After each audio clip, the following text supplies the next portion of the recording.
Hello friends, welcome to my YouTube channel. Standard 8 Subject English Unit 4 Tell me why Paragraph Swadhyay Pothi Paragraph 3 જો Kartik says look here are the three sections. જો અહીંયા ત્રણ ભાગ છે. Environment એટલે પર્યાવરણ, health plus એટલે સ્વાસ્થ્યને લગતા, એગ્રીકલ્ચર એટલે કે ખેતીને લગતા. Mummy says where shall we go first, આપણે ક્યાં પહેલાં જવું જોઈએ, જઈશું. Kartik says to the agriculture section, કે ખેતીના વિભાગમાં. મમ્મી સેઝ વાય, શા માટે. Kartik says because I am interested in it, મને એમાં રસ છે એટલે. Then we will go to section of environment, પછી આપણે પર્યાવરણના સેક્શનમાં જાશી. એન્ડ આફ્ટર ધેટ, અને પછી we will visit the health section, પછી આપણે સ્વાસ્થ્યનું લગતું સેક્શન જોશી. લેટ્સ ગો, ચાલો. Answer the following questions.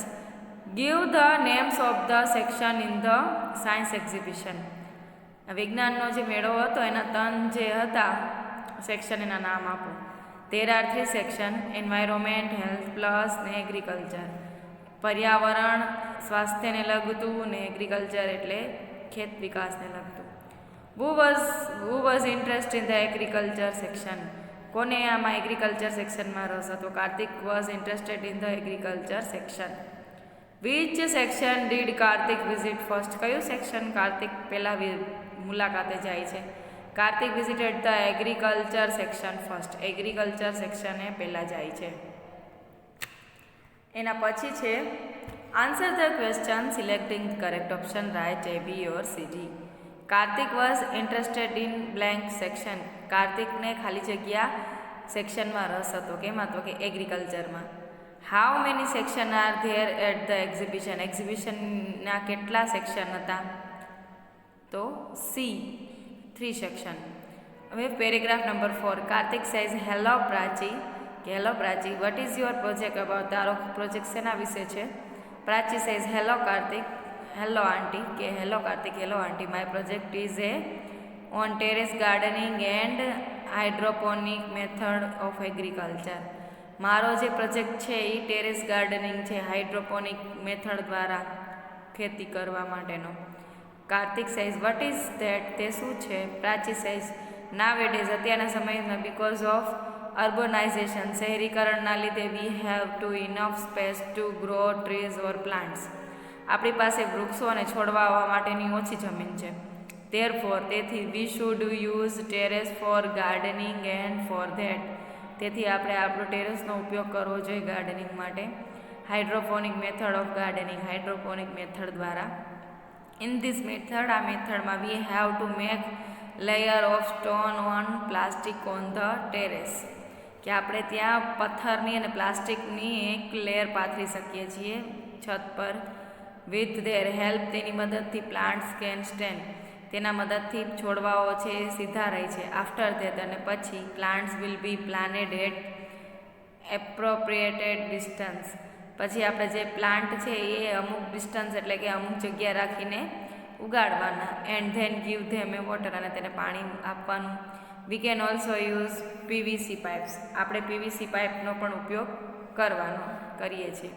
By hydroponic method, hydroponic method દ્વારા we can grow vegetables and fruits, શાકભાજી અને ફ્રૂટ છે એ આપણે ઉગાડી શકીએ છીએ. Answer the questions. જો શું કહે છે, what is hydroponic method of agriculture, કઈ પદ્ધતિથી હાઇડ્રોપોનિક મેથડ દ્વારા ખેત કરવામાં આવે છે. તો કે by hydroponic method of agriculture we have to make layers of stone and plastics, hydroponic method દ્વારા આપણે ખેતી કરવા માટે એક પડ કરવાનું હોય છે પથ્થરનું અને પ્લાસ્ટિકનું. ઓન ધ ટેરેસ ઉપર. તે હેલ્પ પ્લાન્ટ્સ ટુ સ્ટેન્ડ, તે છોડવાઓને સીધા રહેવામાં મદદ આપે છે. Plants are the planted appropriate distance, આપણે અમુક ડિસ્ટન્સ સાથે જઈને છોડવા વાવવાના. Why do we need a terrace garden, શા માટે આપણે ટેરેસ ગાર્ડનની જરૂર છે. We need a terrace garden because we do not have enough space to grow trees and plants, આપણી પાસે એટલી બધી જમીન નથી, આપણી પાસે અપૂરતી છે, એટલા માટે આપણે એટલી જગ્યા નથી કે આપણે પ્લાન્ટ વાવી શકીએ કે ઝાડ વાવી શકીએ, છોડ કે ઝાડ વાવી શકીએ. What happen because of urbanization, urbanization શું કામ થયું છે? We do not have enough space to grow trees and plants because of urbanization. અર્બેનાઇઝેશનના લીધે શું થયું છે? તો કે આપણી પાસે પૂરી જમીન નથી મળી ને આપણે એના કારણે પાનલા છે ઝાડ અને પાલા છોડવા એ વાવી નથી શકતા. એનું કારણ શું છે? Urbanization. What can we grow by hydroponic method? આપણે કેવી રીતના હાઇડ્રોપોનિક મેથડ અપનાવવી જોઈએ? વી કેન ગ્રો પ્લાન્ટ્સમાં fruits and vegetables by hydroponic method. Hydroponic method દ્વારા આપણે શાકભાજી અને ફૂલ છે ઉગાડી શકીએ છીએ અને ફ્રૂટ પણ ઉગાડી શકીએ છીએ. Answer the question selecting the correct option, write A, B or C, D. Prachi's project is about, Prachi project કેના વિશે હતો? Terrace gardening and hydroponic method of agriculture, કે છત ઉપર ગાર્ડન રાખવું અને હાઇડ્રોપોનિક મેથડ દ્વારા ખેતી કરવી. એના પછી છે we do not have enough space to grow plants because of, આપણી પાસે પૂરી જમીન નથી કે જેથી આપણે છોડવાઓ વાવી શકીએ. તેનું કારણ શું છે? તો કે અર્બનાઇઝેશન એટલે કે શહેરીકરણ. ખાલી જગ્યા અથવા તો વસ્તી વધારો, એ તો પોપ્યુલેશન આવે. અર્બનાઇઝેશન એટલે શહેરીકરણ જ આવે.